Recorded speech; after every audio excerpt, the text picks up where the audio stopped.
এই মুহূর্তের গুরুত্বপূর্ণ আপডেট বন্ধুরা, কী আপডেট রয়েছে? ভারতের প্রতিরক্ষা বিভাগ থেকে গুরুত্বপূর্ণ আপডেট রয়েছে।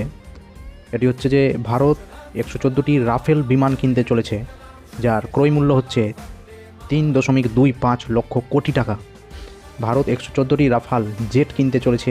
আকাশ সীমায় বাড়বে এবার প্রলয় শক্তি, অর্থাৎ ভারতের যে প্রতিরক্ষা ব্যবস্থায় শক্তি বাড়তে চলেছে তা আর বলার অপেক্ষা রাখে না। ভারতীয় বিমান বাহিনীর শক্তি দ্বিগুণ করার জন্য 114টি রাফেল যুদ্ধবিমান ক্রয়ের প্রস্তাবে সবুজ সংকেত দিয়েছে আমাদের মোদী সরকারের দপ্তর। প্রতিরক্ষা মন্ত্রী রাজনাথ সিংয়ের নেতৃত্বাধীন ডিফেন্স অ্যাকুইজিশন কাউন্সিল ডিএসি এই বিশাল চুক্তিতে অনুমোদন দিয়েছে। প্রতিরক্ষা সূত্রের খবর অনুমান অনুযায়ী যে 3.25 লক্ষ কোটি টাকায় এই চুক্তিতে স্বাক্ষর করেছে ভারত এবং ফ্রান্সের মধ্যে। এটি স্বাক্ষরিত হয়েছে। আমরা জানি যে কয়েকদিন পরেই ভারত সফরে আসছে ফ্রান্সের প্রেসিডেন্ট, যিনি রয়েছেন বর্তমান ইমানুয়েল ম্যাক্রো সাহেব। তিনি ভারতে আসতে চলেছেন, ইমানুয়েল ম্যাক্রো, এবং তার সফরের ঠিক আগেই রাফাল ক্রয়ের যে এক সেন্টেন্স, সেটা হচ্ছে সেন্স নেসেসিটি প্রদান অত্যন্ত তাৎপর্যপূর্ণ বলে মনে করা হচ্ছে।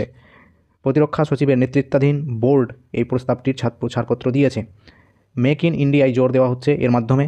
এই চুক্তিটির একটি বড় দিক হলো যে দেশীয় উৎপাদন পরিকল্পনা অনুযায়ী প্রথম 18টি রাফেল জানি যে ভারত কিনেছে সরাসরি তৈরি অবস্থায় ভারতে আসবে, এবং 96টি যুদ্ধবিমান ভারতেই অ্যাসেম্বল করা হবে, অর্থাৎ ভারতের মধ্যে সেগুলোকে নির্মাণ করা হবে। প্রকল্পে প্রায় 60% যন্ত্রাংশ যেটি রয়েছে সেটি হচ্ছে দেশীয় প্রযুক্তিতে তৈরি হবে, যা মেক ইন ইন্ডিয়ার জন্য একটা ভালো উদ্যোগ বলা হচ্ছে। এরপর হচ্ছে কেন এই বিপুল পরিমাণ আমরা যুদ্ধ বিমান কিনতে গেলাম হঠাৎ করে? তো বর্তমানে ভারতীয় বিমান বাহিনীতে ফাইটার স্কোয়ার ড্রোনের তীব্র ঘাটতি রয়েছে। যেখানে 42টি স্কোয়ার ড্রোন থাকার কথা, সেখানে বর্তমানে রয়েছে মাত্র 29টি। পশ্চিম ও উত্তর সীমান্তে ক্রমবর্ধমান যে আমরা উত্তেজনার তৈরি হচ্ছে, সেখানে 114টি রাফেল জেট বিমান সেই শূন্য স্থান পূরণ করবে বলে অনুমান করা হচ্ছে। বর্তমানে আম্বালা হাসিমারাই রাফালের 2টি স্কোয়ার ড্রোন অত্যন্ত সাফল্যের সঙ্গে কাজ করে চলেছে। তো আজকের গুরুত্বপূর্ণ এটাই আপডেট যে বর্তমানে আমরা এই মুহূর্তে 114টি রাফেল বিমান কিন্তু কিনতে চলেছি ফ্রান্স থেকে।